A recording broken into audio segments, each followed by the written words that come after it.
We are losing our listening. We spend roughly 60% of our communication time listening, but we are not very good at it. We retain just 25% of what we hear. Now, not you, nice talk, but let me generally true. Let's define listening as making meaning from sound. It's a mental process, and it's a process of extraction. We use some pretty cool techniques to do this. One of them is pattern recognition. So, in a cocktail party like this, if I say, Davey, Sarah, pay attention, some of you just sit up. We recognize patterns to distinguish noise from signal, and especially our name. Differencing is not technique to use. If I leave this pink noise on for more than a couple of minutes, you will literally cease to hear it. We listen to different C's, we discount the sound that remain the same. And then there's a whole range of filters, and these filters take us from all sound down to what we pay attention to.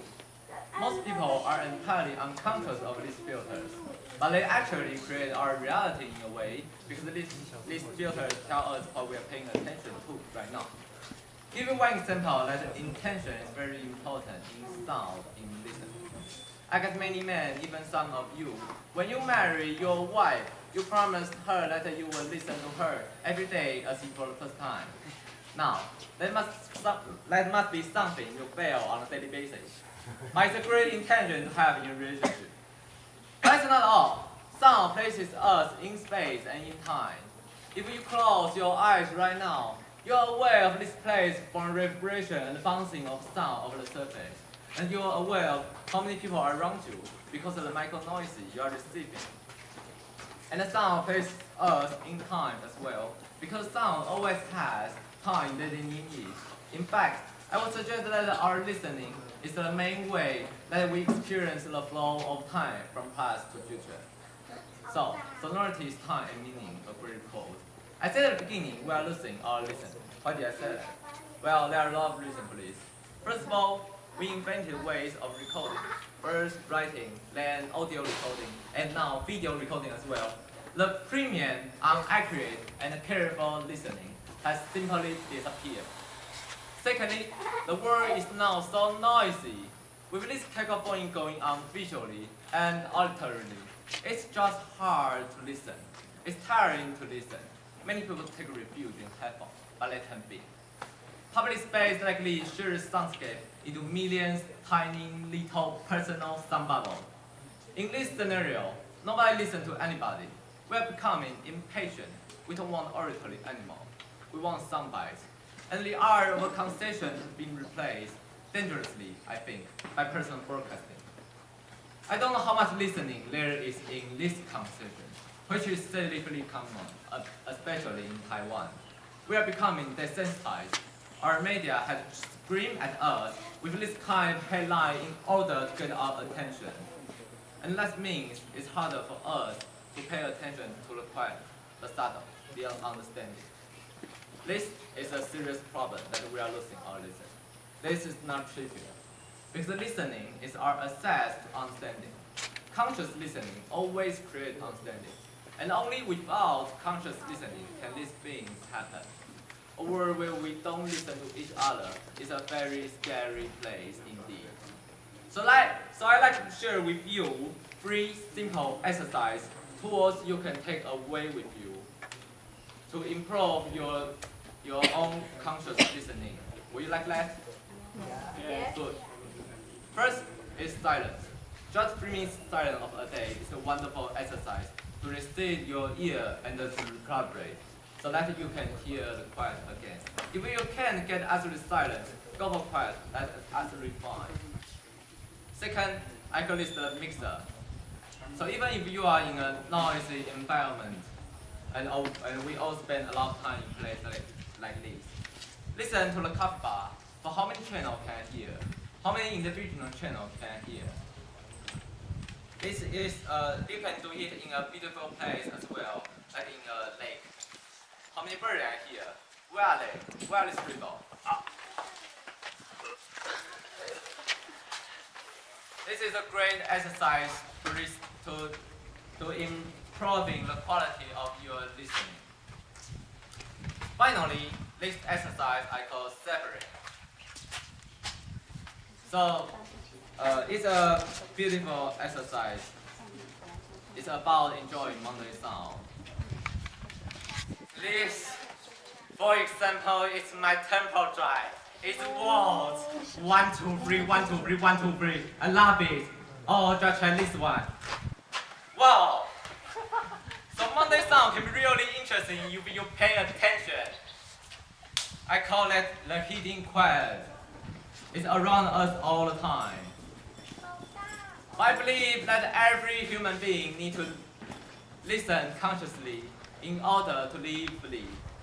Connect in space and in time to the physical world around us. Connect in understanding to each other, not mention spiritually connected.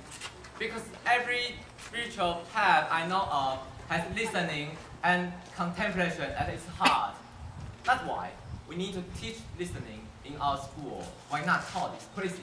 If we can teach listening in our school, we can take our listening off that slippery slope, that dangerous, scary world like I talked about, and move it to a place where everyone listens consciously all the time, or capable of doing it. So, I invite you to connect with me, connect to each other, take this mission out, and let's get listening taught in school, and transform the world in one generation to a conscious listening world, a world of connection, a world of understanding, a world of peace. Thank you for listening to me today.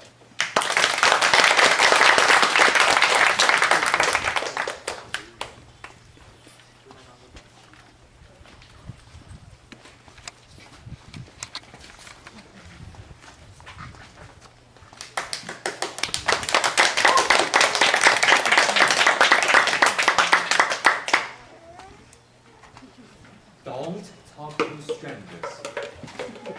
You have heard that phrase uttered by your friends, family, schools, and the media for decades. It's a norm. It's a social norm. But it's a special kind of social norm. It's a social norm that wants to tell us who we can relate to and who we shouldn't relate to. Don't talk to strangers says stay from anyone who is not familiar to you. Stick with the people you know. Stick with people like you. How appealing is that? But it's not really what we do, is it? When we are at our best.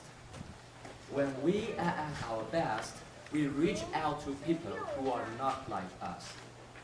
Because when we do that, we learn from people who are not like us.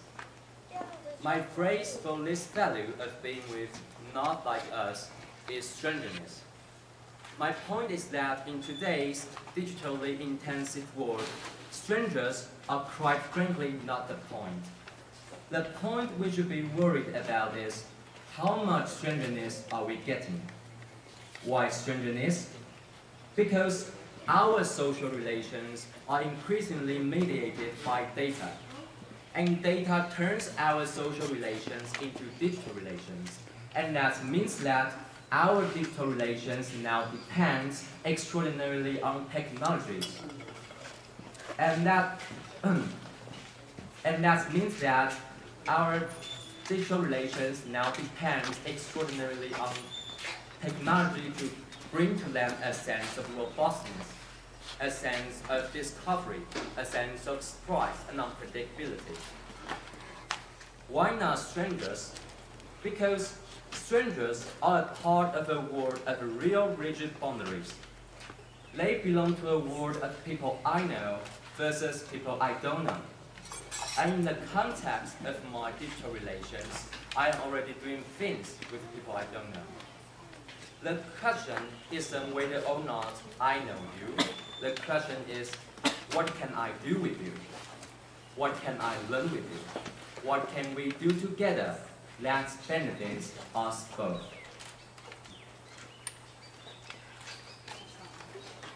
I spend a lot of time thinking about how the social landscape is changing, how new technology create new constraints and new opportunities for people. The most important changes facing us today have to do with data. and what data is doing to shape the kinds of digital relations will be possible for us in the future. The economies of the future depends on that. Our social lives in the future depends on that. Now, 20th century psychologists and sociologists were thinking about strangers, but they weren't thinking so dynamically about human relations, and they were thinking about strangers in the context of influencing practices. Stanley Milgram, from 60s and 70s, the creator of the small world experiments, which become later popularized as 6-degree separation, made the point that any two arbitrarily selected people were likely connected from between 5 to 7 intermediary steps. His point was that strangers are out there. We can reach them. There are paths that enable us to reach them. Mark Greenberger, Stanford sociologist, in 1973 in his seminal essay, The Strengths of Weak Ties, made the point that these weak ties that are a part in our networks, these strangers in our lives actually have more effective at diffusing information to us than are our strong ties, the people closest to us. And he made an additional indictment of our strong ties when he says that these people who are so close to us actually have a homogenizing effect on us. They produce sameness. We spent the last few years looking at the ways in which digital platforms are reshaping our everyday life. What kind of new routines are possible? And we have been looking specifically at the kinds of digital platforms that enable us to take our possessions. Those things that used to be very restricted to us and to our friends in our houses, and to make them available to people we don't know, whether it's our clothes, whether it's our cars, whether it's our bikes, whether it's our books or music. We are able to take our possessions now and make them available to people we have never met.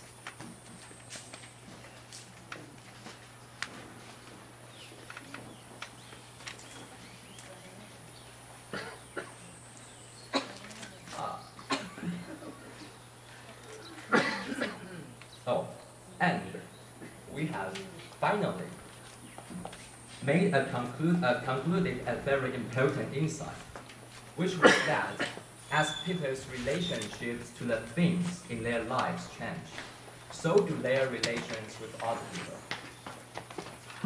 And yet, recommendation system after recommendation system continues to miss the boat.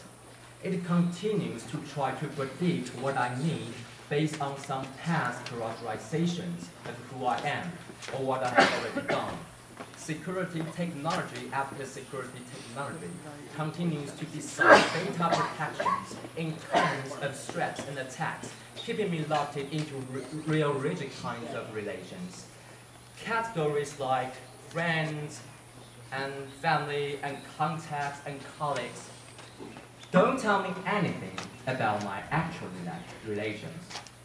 A more effective way to think about my relations might be in terms of closeness and distance, where at any given point in time with any single person, I am both close and distant from that individual, all as a function of what I need to do right now. People aren't close or distant. People are always a combination of the two, and that combination is constantly changing. What if technologies could intervene to disrupt the balance of certain kinds of relationships? What if technologies could intervene to help me find the person that I need right now? Strangeness is that collaboration of closeness and distance that enables me to find the people that I need right now, that enables me to find the sources of intimacies of discovery and of inspiration that I need right now. Strangeness is not about making stranger. It simply makes the point that we need to disrupt our zones of familiarity.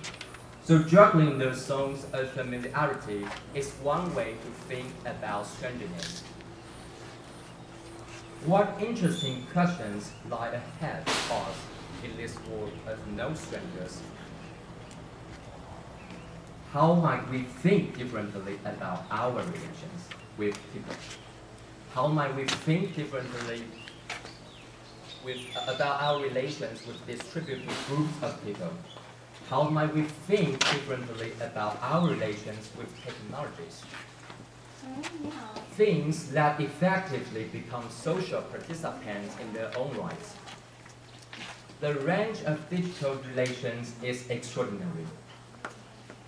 In the context of this broad range of digital relations, safely seeking strangers might very well be a new basis for that innovation. Thank you.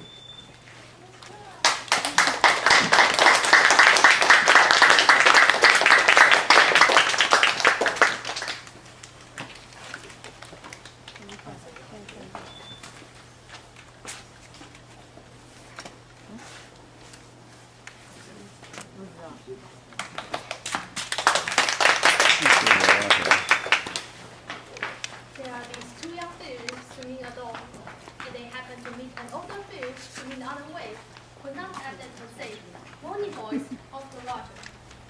And the two young fish swim up for a little bit, and eventually one of them looks over at the other and goes, "What the hell is water?" The point of the fish story is merely that the most obvious and important realities that are often one's hardest to see and talk about.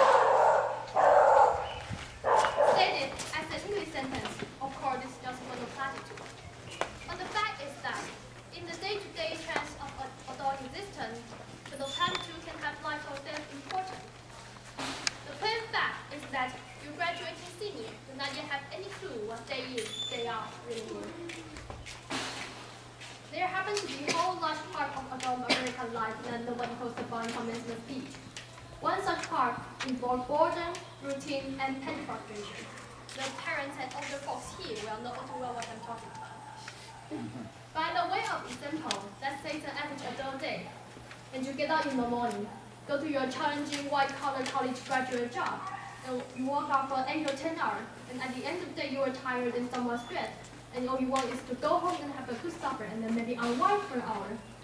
And then take a snack early because, of course, you have to get up the next day and do it all again. Then you remember there's no food at home. You haven't had time to shop this week because of your challenging job. And so now after work, you have to get in your car and drive into the supermarket. It's the end of the workday and the traffic is apt to be very bad. So getting to the store takes way longer than it should. And when you finally get there, the supermarket is very crowded. Because of course, it's the time of day when all the people with jobs also try to squeeze into some grocery shopping. But you can't just get in and quickly out. You have to wander all over the huge overlit stores, confusing aisles to find the stuff you want. You have to maneuver your junky car through all these other tired, hurried people with car, etc., cutting stuff off with your long ceremony, and eventually, you get all your supper supply. Except now turns out there are enough checkout lanes open. So even though it's the end of the rush. So the checkout line is incredibly long, which is stupid and infuriating. But you can take your frustration out on a frantic lady working the register, who is overworked at the job, whose daily tedium and meaninglessness surpass the imagination of any of us here at the prestigious college. But anyway, you finally get to the checkout line's form, and you pay for your food and get told to have a nice day, in your voice that is the absolutely voice of death. And then you have to take your creepy, flimsy plastic bag of groceries in your car with one crazy wheel that tours madly to the left, all the way out through crowded, bumpy, littering parking lot. And then you have to drive all the way home through slow, heavy, SUV-intensive rush hour traffic, etc., etc. Everyone here has done this, of course, but it hasn't yet been part of your graduate's actual life routine. Day after week, after month, after year, but it will be. and many more dreary, annoying, seemingly meaningless routines beside. But that is not the point. The point is that any frustrating crap like this is exactly where the word of choosing is going to come in. And because traffic jam and crowded aisles and don't check out line give me time to think. And if I don't make the conscious decision about how to think and what to pay attention to, I'm going to be pissed and miserable every time I have to shop. Because my natural setting, my natural default setting, is the certainty that situations like this are really all about me, about my hungriness, about my fatigue, and my desire to just get home. It's going to seem for all the world that everybody else is just in my way.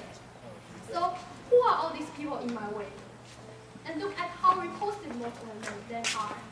Or at how stupid and cow-like and denied and non-human they seem in the checkout line. Or at how rude and annoying is that people are talking loudly on the cell phone in the middle of the line. And look at how deeply personally unfair this is. If you choose to think this way, in the storm and on the freeway, fine, let's always do. Is that thinking this way tends to be so easy and automatic that it doesn't have to be a choice. It's my natural impulse. It's the automatic way that I experience the boring, frustrating, crowded part of adult life when I'm operating on the automatic, unconscious belief that I am the center of the world and that my immediate needs and feelings are what should be the world's priorities. The thing is that, of course, there are totally different ways to think about this kind of situation. In this traffic, all these vehicles stop and idly in my way. It's not impossible that some of these people in the SUVs have been some horrible auto accidents in the past, and so now they find driving so terrifying that their therapist has all but ordered them to get a huge heavy SUV so they can feel safe enough to drive. Or I can choose to force myself to consider the likelihood that everybody else in the supermarket's checkout line is just as bored and frustrated as I am. And some of these people probably have much harder, more tedious and painful life than I do. Again, please don't think that I'm giving you moral advice, or that I'm saying you're supposed to think this way, or anyone expecting just automatic do, because it's hard. It takes will and effort. If you were like me, some days you won't be able to do it, or you just flat out want to. But most days, if you were aware enough to give yourself a choice, you can choose to look differently at this bad-eyed, over-made-out lady who just screamed at her kids in the checkout line. Maybe she's not usually like this. Maybe she's been up 3 straight nights holding the hand of her husband who is dying of bone cancer. Or maybe this very lady is the low-wage clerk of motor vehicle department who just yesterday helped your spouse resolve a horrific rental problem through some small act of direct practical kindness. None of this is likely, but it's also not impossible. It just depends what you want to consider. If you automatically sure that you know what reality is, and who and what is really important, if you want to operate on your default setting, then you, like me, probably won't consider possibilities that other unknown and dangerous. But if you really learn how to think and how to pay attention, you will know you have other options. It will actually be within your power to experience the crowded, hard, consumer type situation that is not only meaningful, but sacred. I'm fine with the simple let's make the start. Love, fellowship, the mystical oneness of all things is done. Not that that mystical thing is necessarily true. The only thing that's practically true is that